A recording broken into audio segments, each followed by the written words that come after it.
Bismillahirrahmanirrahim. Assalamualaikum warahmatullahi wabarakatuh. Di hari Minggu ini kita sedikit belajar tentang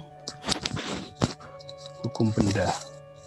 Bagaimana benda itu mengikat kepada objek yang mana nanti akan kita kupas.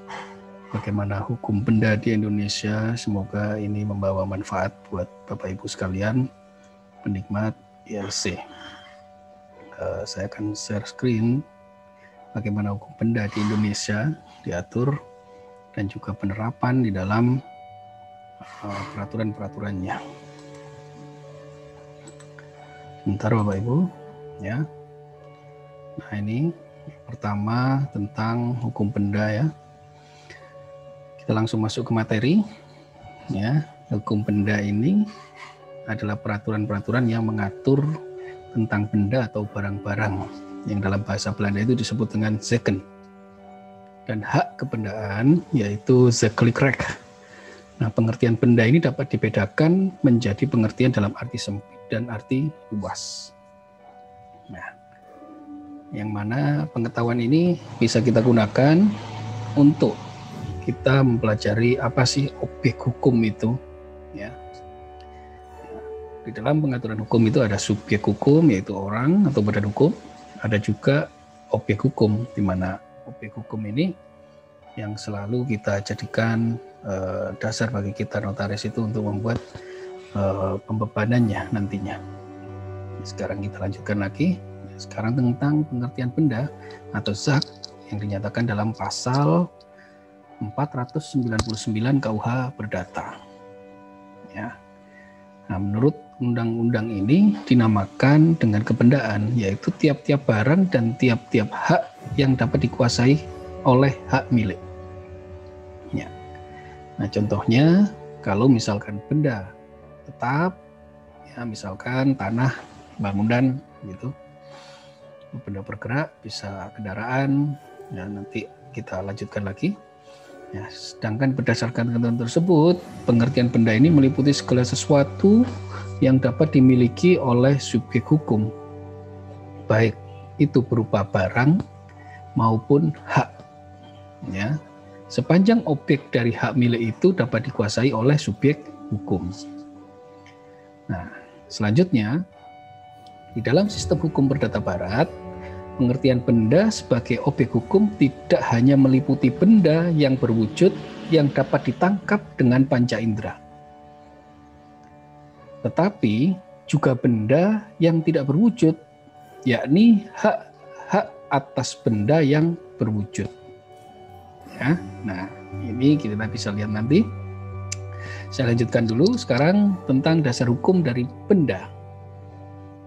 Benda yang ada di dalam perdata diatur dalam buku kedua, ya, Burgerlijk Wetboek, tentang pengaturan tentang hukum benda yang di dalam buku kedua BW itu mempergunakan sistem tertutup.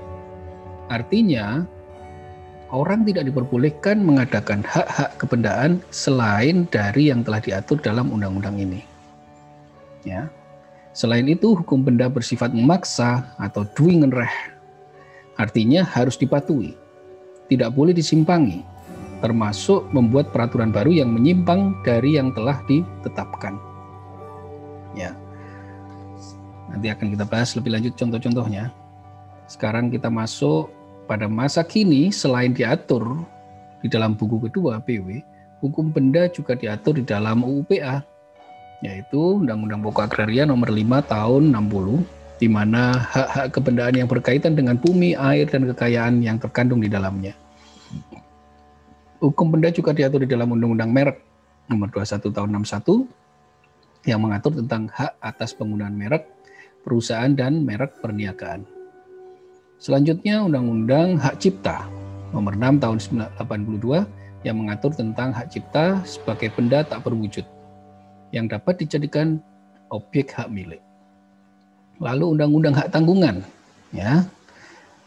Undang-Undang Hak Tanggungan ini nomor 4 tahun 96 yang mengatur tentang hak atas tanah dan bangunan di atasnya sebagai pengganti hipotek. Ya, dulunya memang hipotek, sekarang dengan adanya Undang-Undang Hak Tanggungan, maka untuk objek-objek benda tetap menggunakan hak tanggungan. Ya, ruang lingkup kajian hukum benda meliputi dua hal, yaitu mengatur hubungan antara subjek hukum, ya, mengatur antara subjek hukum dengan benda. Jadi ada keterikatan antara subjek hukum dengan benda tersebut. Ya, karena benda adalah segala sesuatu yang dapat menjadi objek hukum, yang mengatur hubungan antara subjek hukum dengan hak kebendaan, ya, atau Zeklirecht, ya, adalah kewenangan untuk menguasai suatu benda tersebut. Ya. Sekarang kita bagi benda itu, ya, di sini ada benda tidak bergerak dan bergerak, ya, benda yang berwujud dan benda yang tidak berwujud, benda yang musnah dan tidak musnah, benda yang dapat diganti dan tidak dapat diganti, benda yang dapat dibagi, ya, bagi dan tidak dapat dibagi, benda yang diperdagangkan dan tidak dapat diperdagangkan. Sekarang benda berwujud dan tidak berwujud. Apa itu yang dimaksud dengan benda berwujud? Kita bisa lihat pengertiannya. Ya, benda berwujud ini adalah kebendaan yang bertubuh atau kebendaan yang berwujud atau bertubuh, yaitu kebendaan yang dapat dilihat dengan mata dan diraba dengan tangan. Penyerahan kebendaan bergerak yang berwujud cukup dilakukan dengan penyerahan yang atau secara nyata dari tangan ke tangan. Contoh misalkan kendaraan bermotor, levering atau penyerahan itu dari tangan ke tangan, artinya pindah tangan, ya, seperti balik nama nantinya. Kalau misalkan benda berwujud juga bisa seperti halnya tanah, ya. Tanah ada wujud tanahnya. Misalkan benda bergerak, motor, kendaraan, kapal, ya, itu ada wujudnya. Nah, sekarang benda berwujud ini di pasal 500, ya, yang timbul karena hasil alam atau natural feature, ya, pasal 502 ayat 1. Tumbuh dan timbul dari tanah sendiri seperti buah-buahan yang berasal dari pohon. Hasil atau dilahirkan oleh binatang-binatang seperti telur, susu sapi, atau anak dari binatang yang melahirkan. Selanjutnya hasil pekerjaan manusia yang diperoleh karena penanaman di atasnya.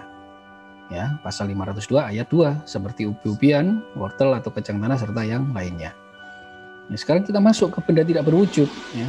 Benda tidak berwujud ini timbul dari hubungan hukum tertentu atau hasil perdata, ya, atau burgerlijk vruchtrecht, yang terdiri atas piutang-piutang atau penagihan atau vordering yang belum dapat ditagih. Ya, terdapat dalam pasal 501 berupa piutang atas nama, ya, atau A6, piutang atas bawah, antonder, atau piutang atas tunjuk, unorder. Ya, penagihan lainnya pasal 502 ayat 2 berupa uang sewa, uang upeti, uang angsuran, atau uang bunga. Ya. Nah, seperti piutang ini benda tidak berwujud, tapi termasuk benda dia.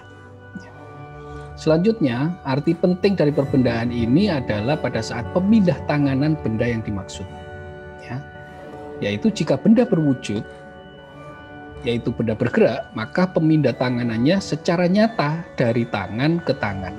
Tadi sudah saya jelaskan, dari tangan ke tangan, kita langsung levering atau penyerahan. Jika benda berwujud itu benda tidak bergerak, pemindah tanganannya dilakukan dengan cara balik nama. Ya, tadi sudah saya katakan dengan cara balik nama. Misalkan sertifikat tanah harus balik nama untuk pemindahan hak kebendaan tersebut. Misalkan kendaraan bermotor, yaitu harus balik nama juga untuk pemindahan hak kendaraannya dengan cara membalik nama diproses di BPKB kendaraan bermotor tersebut. Lalu penyerahan benda tidak berwujud dalam bentuk berbagai piutang. Nah, ini sekarang benda tidak berwujud. Bagaimana cara penyertaannya? Yaitu dengan cara piutang, ya. Caranya bisa kita lihat di sini, ya, piutang atas tunjuk, piutang atas nama, atau piutang atas pengganti. Ya. Di sini dengan cara sesi kalau piutang atas nama, ya, penggantian kreditur. Lalu piutang atas tunjuk, antonder, dengan cara penyerahan surat dokumen yang bersangkutan dari tangan ke tangan. Lalu piutang atas pengganti dengan cara endorsement serta penyerahan dokumen yang bersangkutan dari tangan ke tangan. Selanjutnya, kita tutup dengan contoh-contoh kasus. ya. Contoh misalkan undang-undang hak tanggungan. Ketika ada kebedaan maka diikat dengan undang-undang hak tanggungan berupa tanah, ya. Hipotek sudah dihapus dengan adanya undang-undang hak tanggungan. Begitu juga dengan benda bergerak. Benda bergerak kendaraan, leasing itu diikat dengan tambah jaminan fidusia. Nah, bagaimana dengan kapal? Kapal masih menggunakan hipotek. Ya. Bagaimana nanti pengaturannya kita bisa diskusikan. Untuk kapal ini dipasang di Syahbandar. Kita mengajukannya ke pejabat yang berwenang di Syahbandar. Kalau undang-undang hak tanggungan, kita mengajukan proses pemasangan hak tanggungan di kantor pertanahan. Jika benda bergerak atau fidusia, kita daftarkan objek jaminan fidusia ini ke Kementerian Hukum dan HAM dengan menerbitkan sertifikat fidusia. Sedikit yang bisa saya sampaikan Bapak Ibu sekalian, semoga ada guna dan manfaatnya, ya. Simak tutorial video berikutnya untuk ilmu-ilmu yang lain. Kita akan belajar di sini via virtual dari YouTube. Ya, jangan lupa untuk subscribe dan share video ini jika bermanfaat untuk perkembangan ilmu hukum di Indonesia. Demikian yang bisa saya sampaikan Bapak Ibu sekalian. Semoga ada guna dan manfaatnya. Billahi taufiq wal hidayah. Assalamualaikum warahmatullahi wabarakatuh.